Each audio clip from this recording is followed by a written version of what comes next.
Hello everyone, welcome to my next video accompaniment. This one is an accompaniment of my blog on how to play a proper endgame in Blitz about bishop endgames. And I'll take you through some of the positions that were found in my blog. So firstly, this position is an extremely standard bishop's endgame.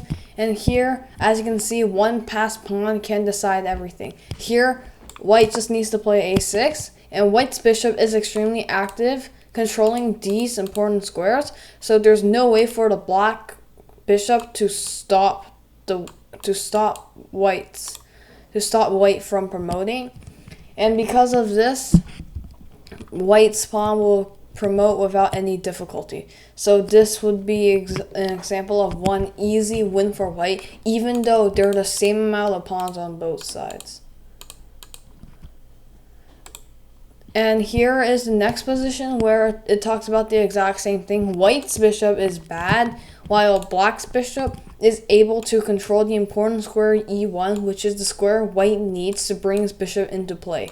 In this position, White cannot do anything, and the best White can do is to try to play bishop e1, but after king e4, White's just completely stuck. He's not going to be able to do anything with his extra pawn.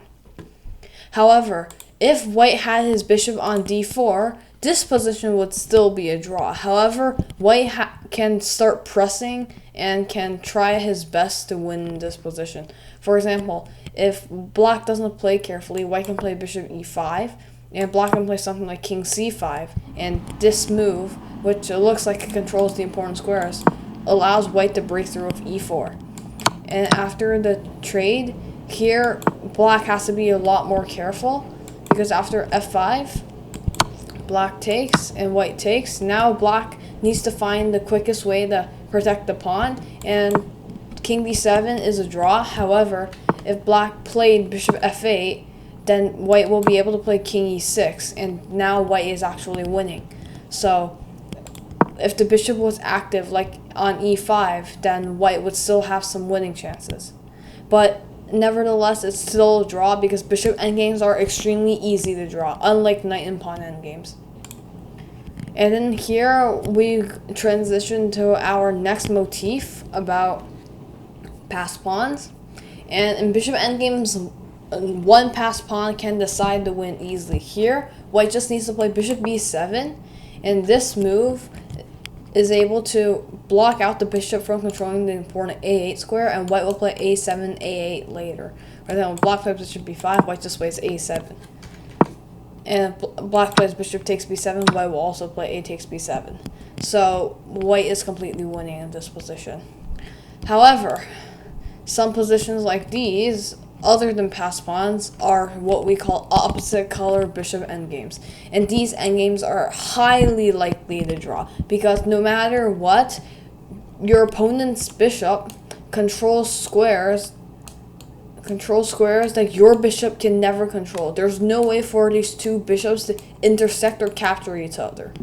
However, this means that it is extremely easy to draw, because if you control a square that your opponent's bishop cannot control, then basically you will control that square forever and your opponent will never be able to break through. Here is an extremely easy draw, and then Black plays something like king e5, and then White can wait with his bishop. So this will be an extremely easy draw.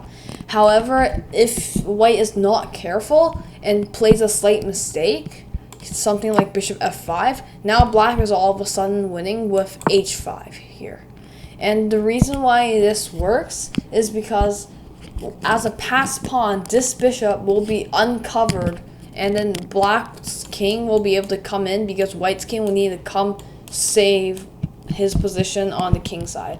And Black wants to continue pushing, and White cannot take because king takes f5 wins the bishop.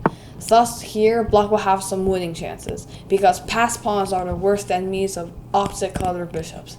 However, sometimes even with a 2-pawn advantage, you will still be unable to win, because here White has 2 connected passed pawns, but they're both on the same color as the bishop.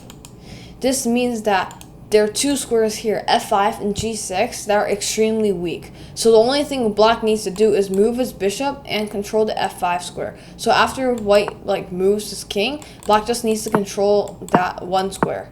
And if white tries breaking through,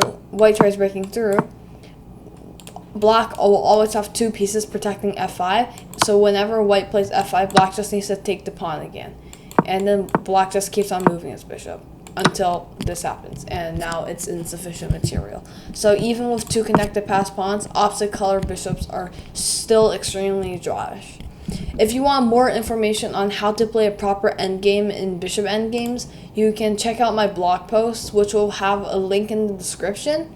And then in my blog post, I will be sharing other motifs, so you can go check it out. I will share the same positions, but my blog will cover it in a lot more detail. So, have a great day, everyone.